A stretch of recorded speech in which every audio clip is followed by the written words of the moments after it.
La communication tissulaire, qu'est-ce que c'est? Vaste sujet. Quelques ostéopathes y voient une fumisterie à la limite de l'imposture. Et si on prenait le temps de décortiquer le sujet?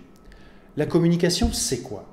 Comme ça, à brûle-pourpoint, je dirais que c'est un échange d'informations. Je parle de communication, pas celle du bar du coin où tout le monde dit la sienne sans que personne n'écoute. Je parle d'échange. Alors donc, communication égale échange d'informations. Et tissulaire, qu'est-ce que ça veut dire? C'est un adjectif qui veut dire en rapport avec les tissus. Ouais, c'est pas fou, mais j'essaie de rester simple. On peut en conclure que la communication tissulaire, c'est un échange d'informations via les tissus entre deux entités. Je dis entité car cela pourrait être deux personnes, comme dans la pratique ostéopathique, mais aussi entre deux organes, de tissus, de cellules, de systèmes, etc. Autrement dit, pour ce qui est de l'ostéopathie, c'est tout sauf de la communication verbale. Cela relève du ressenti à la fois du toucher et de la présence à l'autre. C'est au passage l'énorme avantage de l'ostéopathie qui, pour soigner, met en contact deux entités de même nature. Mais ça, c'est une autre histoire. Je vous invite à écouter le podcast sur la lésion ostéopathique. L'ostéopathie, c'est un métier. On n'est pas plombier du jour au lendemain pour l'ostéopathie, c'est pareil. En effet, recevoir de l'information via un contact tissulaire, les mains de l'ostéopathe sur le corps du patient, ça demande un sacré entraînement. Et qui plus est, un entraînement bien spécifique. Quel type d'information un ostéopathe peut-il recevoir? La température, la souplesse, la densité, la mobilité sont les ressentis que tout le monde peut facilement comprendre et même capter avec un peu d'attention.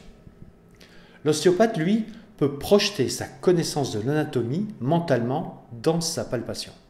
Ça nécessite qu'en plus du contact, on ait une intention.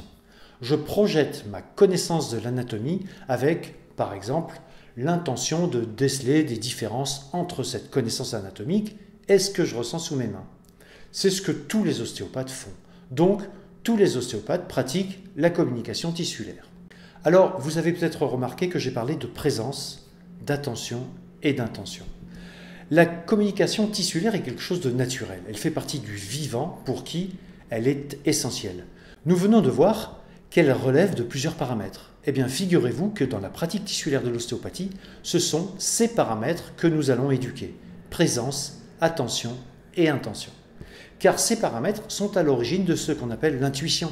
Ils sont naturellement présents en chacun de nous, mais rien ne nous empêche de les affûter, de les travailler. Et on ira de surprise en surprise tout au long de cet apprentissage.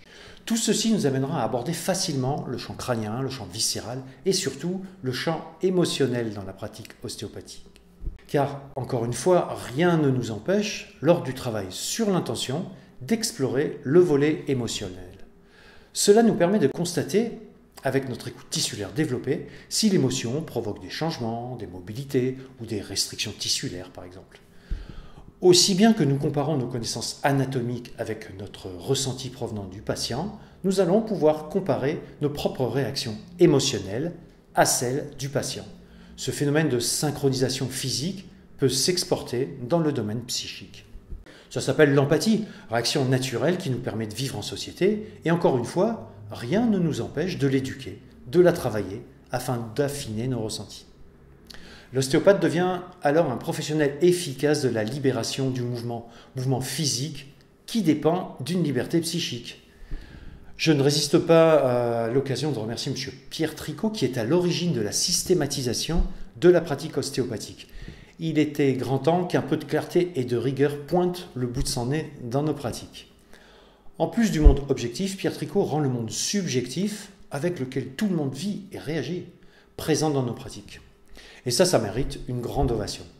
Ainsi, nous nous rendons compte tout naturellement que exporter nos pratiques corporelles aux différents domaines mentaux, que sont les émotions, les croyances, les limitations, etc., ne demande qu'une compréhension de ce qu'est la communication et un peu d'entraînement. Et évidemment, cela nécessite de se poser les bonnes questions.